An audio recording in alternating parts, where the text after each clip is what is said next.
But now, last but not least for today, Sebastian with his talk on test approaches, and big question I think as in on many minds of many developers, am I testing the right way? Sebastian is also not quite new also on this stage. He did some talk before. It was also about testing. You should think, hey, he's totally into testing, but I think he's a real all-rounder. And since testing is very important, I think this is a topic that, that's logical also for him to cover. Without further ado, the floor is yours, Sebastian. Thank you, Garrett, very much for the short introduction, and welcome everybody here for the next talk. Am I testing the right way?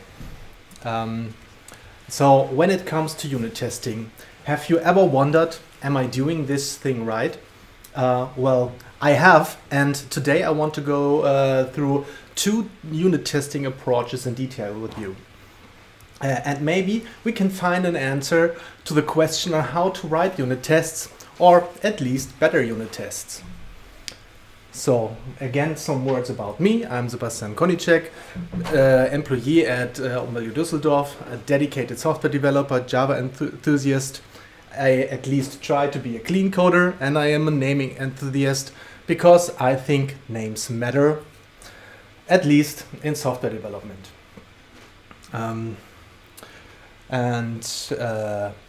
Here a short introduction of my partner in crime for this talk. I had a lot of discussions with him about how and why should we do a specific kind of testing, and he also supported me in creating the example for this talk, and also helped me writing a blog post about this topic.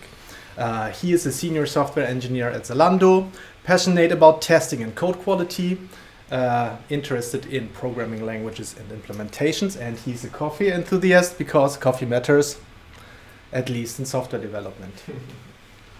So let's start this talk with a short question. Who of you writes unit tests? Component tests? Anyone? Integration? End-to-end? Not so many, but I guess we all agree on writing tests for our software because, quality matters and we don't want to get mess into production. For our case today, for our scenario, we consider all of these different levels of granularity unit tests. Well, at least unit tests, of course, component tests, and integration tests to some extent. So all tests that you can literally test in your own code base without needing some extras and extents. What this talk is not about is E2E tests. You may ask yourself, why do he also talks about component and integration tests? I thought this is all about unit testing. Well, let's have a look at what a unit is then. Let's start with a short introduction, with a short definition here. So a unit could be a method, or a class, or even a cohesive group of classes that together compose a feature. Or to say it with a quote, oh well, that's a lot of text and probably too long to read. So let me summarize this for you. I need to use this one, sorry. So in object-oriented design, we tend to create a class as a unit. In procedural or functional approaches, you might consider a function a single unit. But in the end, it's really a situational thing, and the team should decide of what makes sense to be a unit in their specific scenario or application. And although I start with the unit being a class, I often end up with a bunch of closely related classes that compose together a single unit. But in the end, however you define it, it doesn't really matter. Does anyone have an idea who said that? Here, it was Martin Fowler. So I guess everything is clear now, isn't it? So what is a unit? I think it's kind of vague, and yeah, so for our scenario, we just consider all of these levels of granularity unit tests. So now that we have this thing set up, let's have a look at our example. For our example, we created a simple calculator app. This calculator app has a very well-defined and clear public interface, and it looks like this. It gets a mathematical expression as an input and returns the result as a double value. Let us see what an expression looks like. For an example, the expression 10 plus 20 minus 3 plus 4 is represented as the expression tree below. The tree is evaluated bottom up, so the calculator at first evaluates the plus expressions. This part of the tree represents the operation 10 plus 20. The right side represents the plus expression 3 plus 4.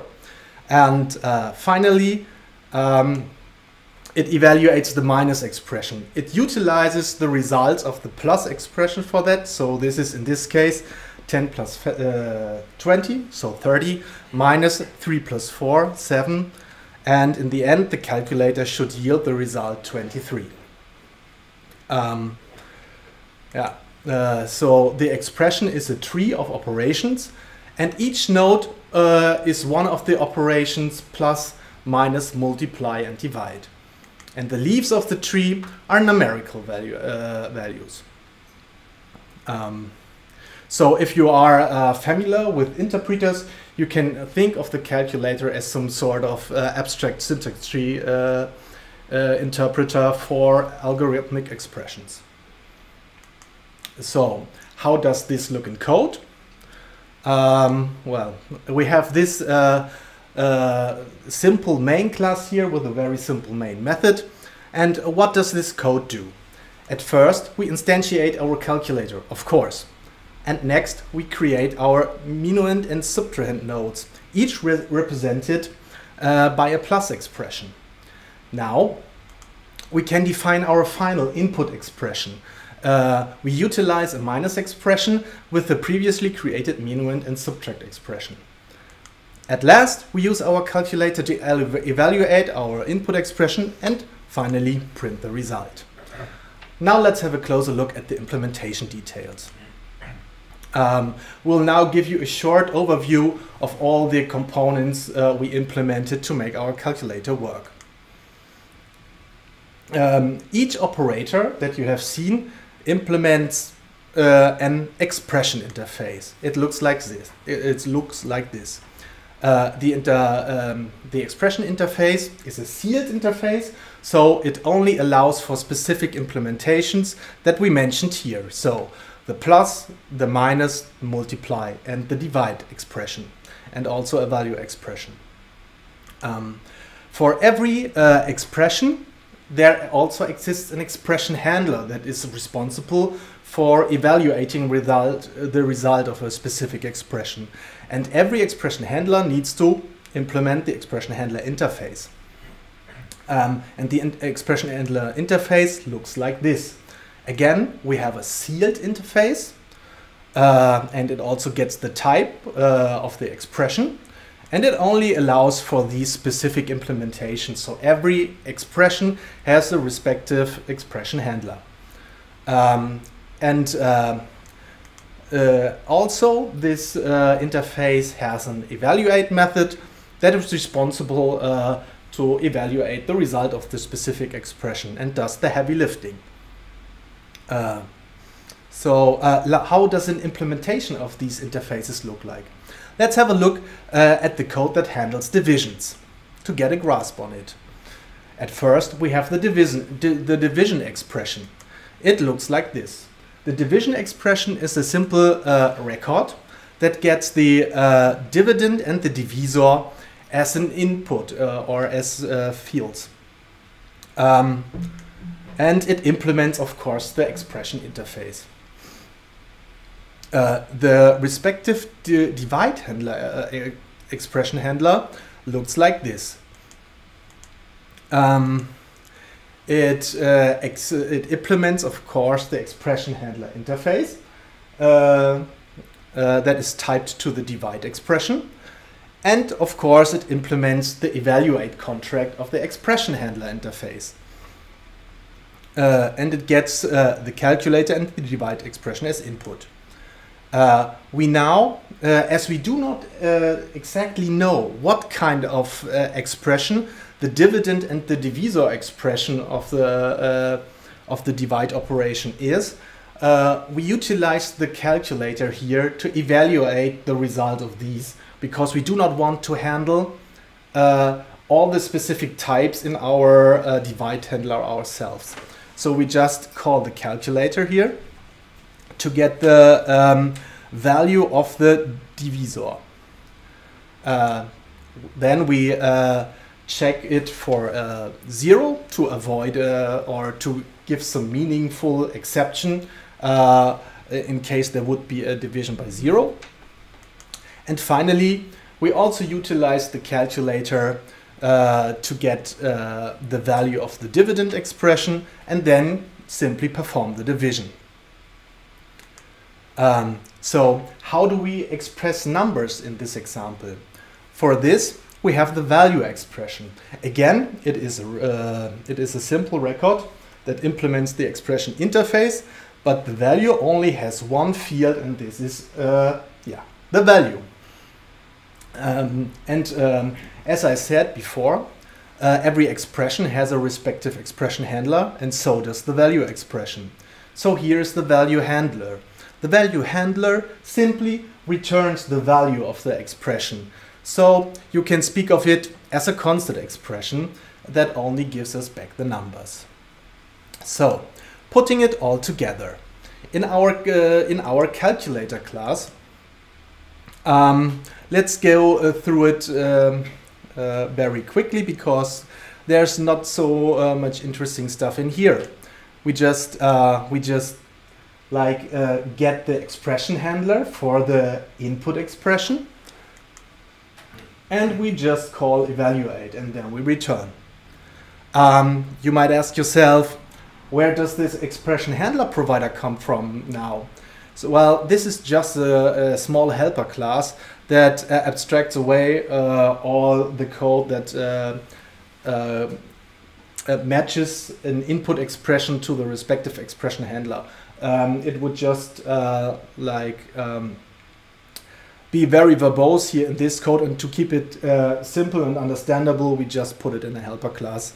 If you're interested in what the expression handler provider can do, at the end there's a link to the GitHub repo, and you can just take a look yourself and investigate.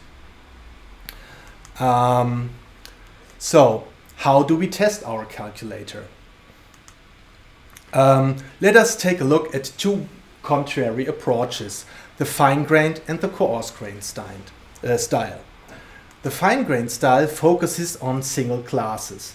So it tests, sees a single class as or defines a single class as a unit. To ensure that it tests all components of a software or of an application separately, and to ensure the desired functionality, it also tests the component interaction. In the fine-grained style, we use test doubles for all collaborators on a class level. We will see that in action later.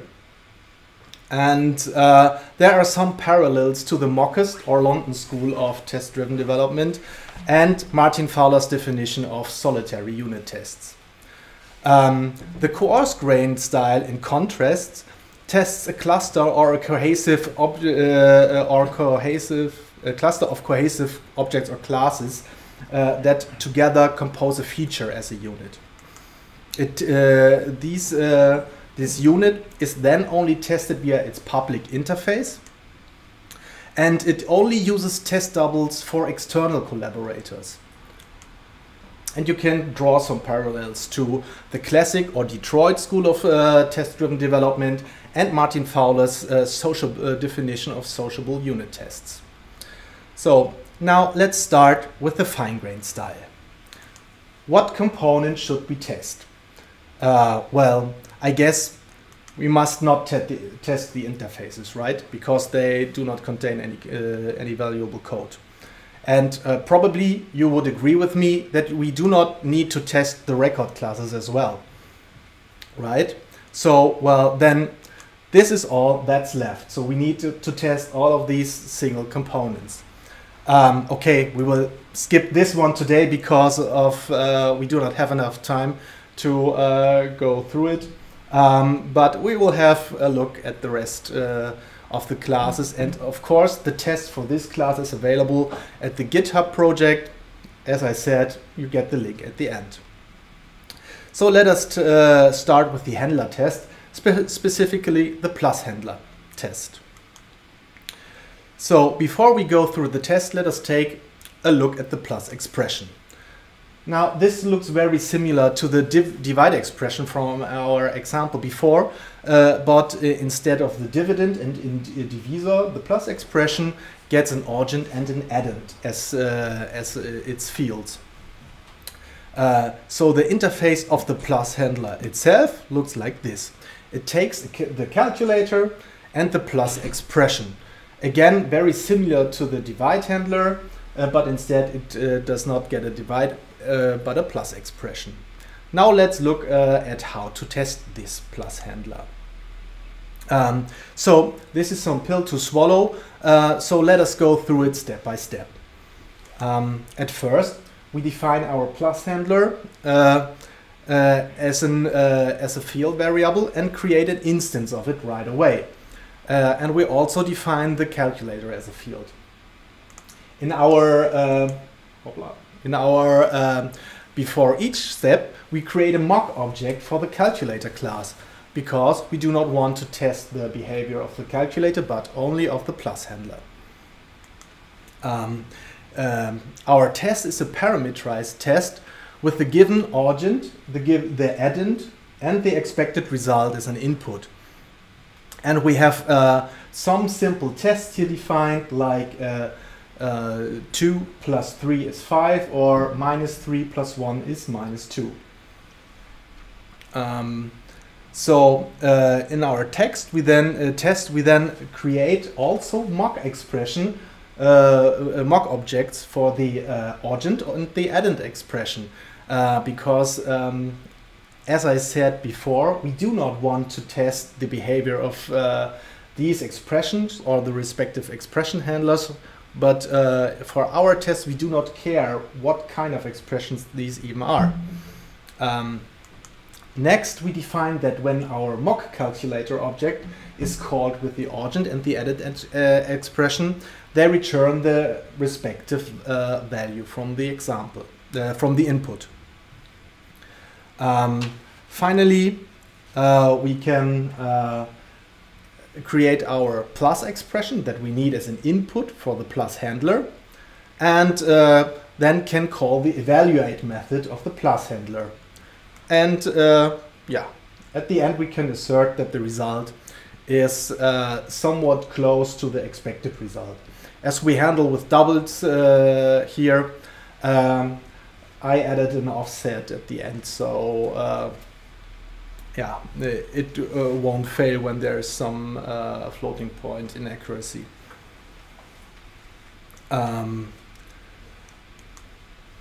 So now let's have a look at the calculator. Besides the expression and the expression handler, which the calculator obviously acts with, it also acts as it also has the expression handler provider as a collaborator. Just a short remark for the test we will go through in a minute. So a quick recap of the calculator interface. We have the expression as an input and the result as a double value as an output. So now let's look at the test for this class. Again, we will go through it step by step. we create a field variable for the calculator itself and the expression handler provider. But why do we not instantiate the calculator right away? This is because it gets the expression handler provider through constructor injection. So in our before block, we create a mock object for the expression handler provider and now can instantiate our calculator object with the expression handler provider mock. In our test case then, we define some random expected result of like 1.2. And now we create mock objects for the expression handler and for the calculation expression. This is here we define that the expression handler provider should provide our expression handler mock when our input calculation expression will be handed over as an argument to the provider method. And we also define that the expression handler shall return our expected result when it gets evaluated with our input calculation expression. Again, to really emphasize this part of this testing strategy, we are not interested in testing any other functionality than the functionality of the calculator. So we want to mock all collaborators away so we can focus purely on the function of this class. And finally, we just call the calculate method of the calculator and assert that the result is equal to the expected result. With this approach, we now can see that this calculator class obviously has no inherent logic or business logic. It is just a compound class. So this test helps us see like in what way the class under test behaves. So let's have a short conclusion about the fine-grained style. At first, some advantages.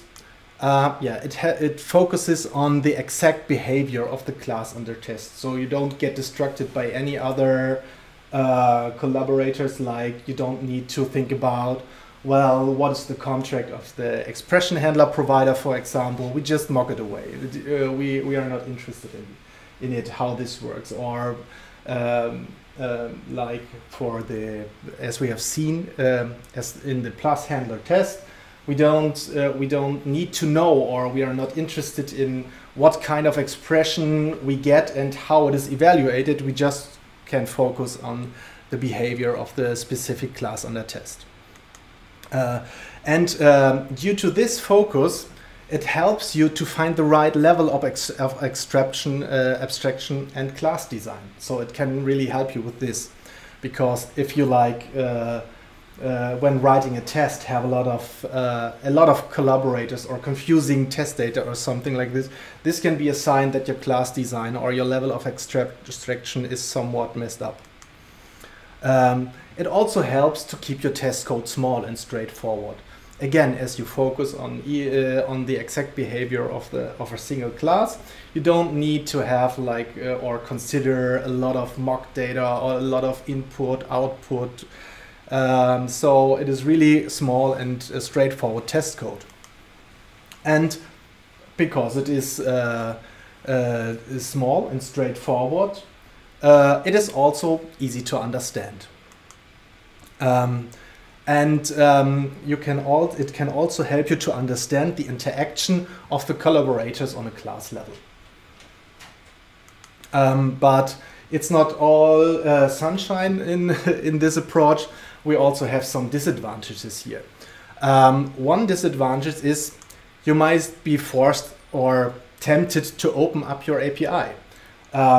Because as we saw before, the expression and the expression handler interfaces, they were sealed. But in the tests, we created mock objects for the expression and expression handler. And this is not possible if the classes are sealed. So if we want to do that, we need to unseal the classes. And this opens up our API, which is in most cases not a very good thing. You might also be tempted to add some test-only code to get your class in some specific state. This again is a very bad practice and it poisons your business logic. And the test and the implementation of the code, they are really tightly coupled, and if you refactor your code, you're most likely forced to also rewrite your tests, or at least to adjust them to the new structure of your classes. And another disadvantage is that there might be a lot of test classes at the end. So you might not have a good overview of all the test classes and how these classes are all tied together. So that's about the fine-grained style. Let's have a look at the coarse-grained style. So what component should we test here? As we said before, for the coarse-grained style, we only test the public interface. So in this case, we only need to test the calculator. All the rest we do not need to consider. So how do we test the calculator in the coarse-grained approach? At first, we create our calculator instance as a field variable, and we instantiate it right away. Note that we are not using a mock of the expression handler provider here, but the real-world implementation. Because we use the public interface, we just can provide like the real object. We don't need mock objects here.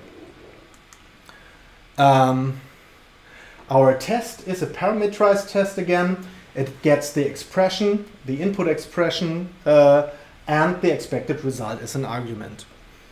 And we have a lot of test cases defined here, so a lot of cases for like every expression we want to test, and some cases for every expression. So there's many more test cases here than in the finer grained style for a single handler. Because with the coarse grained style, we obviously need to test all the cases through the public interface. So the test then is rather simple. So we just call the calculate method of the calculator, hand over the expression, and assert that the result is close to the expected result given in the test method.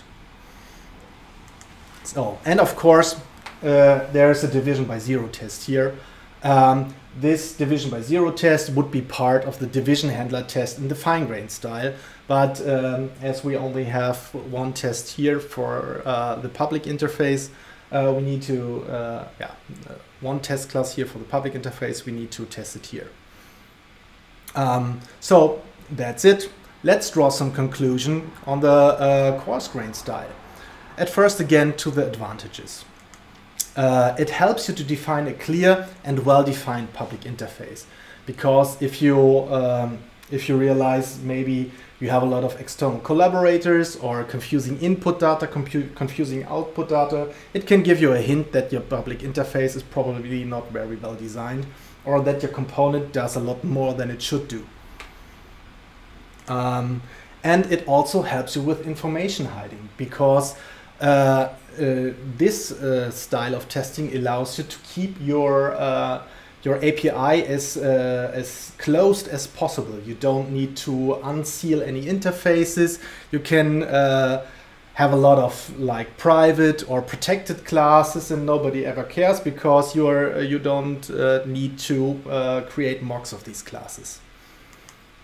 And also, it allows for easier refactoring of implementation details, because if you only test through the public interface, you can like refactor all the implementation details as you want, as long as the tests through the public interface succeed and the public interface stays stable. You're good to go. But there are also some downsides in this approach, and one is that because you only focus on the public interface and you can like do in the implementation whatever you want. Sometimes the quality of the internal design of a module or the quality of the internal design of the module is not that is not in the focus of this test style, and so yeah, you can lack some quality here. The test cases and the mocking in this style can get very complex very fast, because as you have seen, we have like a lot of test cases for one test method here, because we need to, for the calculator, for example, to test all the expressions and probably some variations of the expressions. And if you like consider a more complex scenario with even more external collaborators, for example, where you also need to handle mocks and stuff, this can get complex very soon. So what kind of test should we write then? Well, the answer is, drum rolls please. It depends. So if you know how to tackle a specific problem and the public interface is quite clear, the coarse-grained style might be a good way to go for you. And if you're trying to find the components to solve a problem, or even trying to understand a certain algorithm that you're trying to implement, yeah, the fine-grained style might be a good way to go. And also, you can a thing to consider is which tests to write versus which tests to keep. So while you're implementing a feature, you may probably want to test at a finer level of granularity, but once the implementation is done and you have proof that the code does what it does, you may probably only keep the interface tests. So the tests with a lower level of granularity. In the end, there are many things to consider, and probably a combination of both approaches can lead to a good and a reliable testing strategy. So let's end with a quote from the beginning here. It's a situational thing, and in the end, the team has to decide what kind of units sizes make sense for them and for their application and for their specific problems. So, thank you very much. Here are some resources, and behind this barcode you can again find all these links, so you don't need to memorize them here. Yeah, so I'm open for questions now.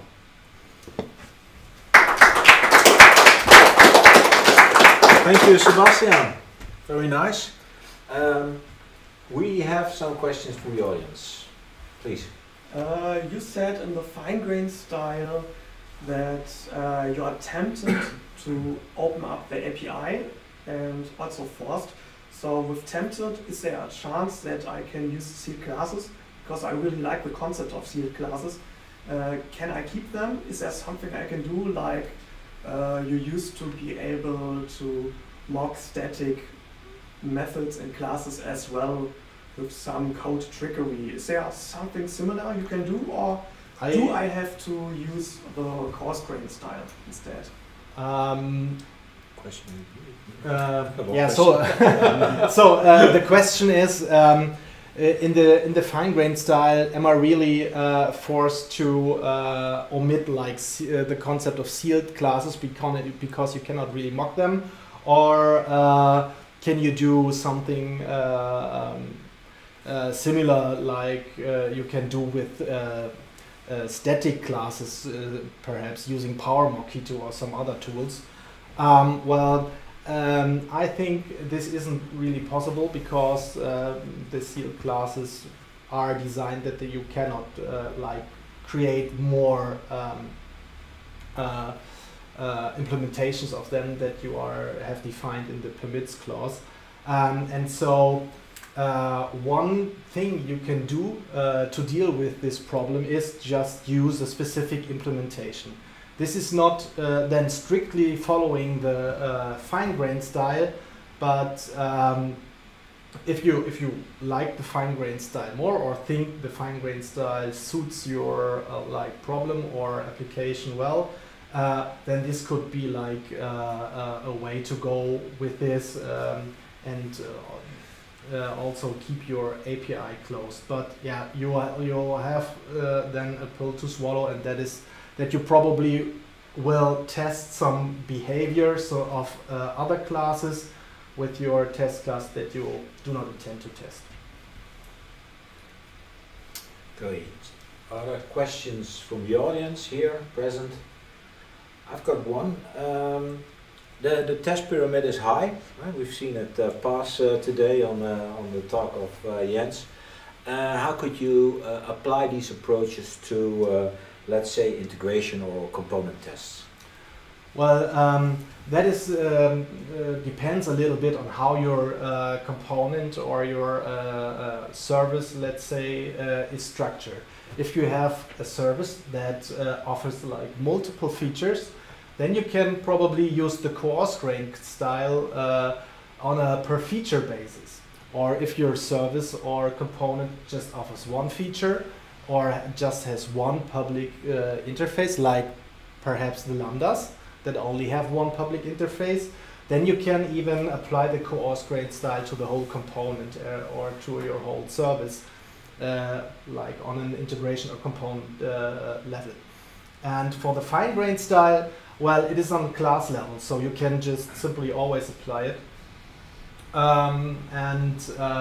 You can also, as Jens said before on one of his slides, apply it on an integration level, like when testing REST endpoints or something like that.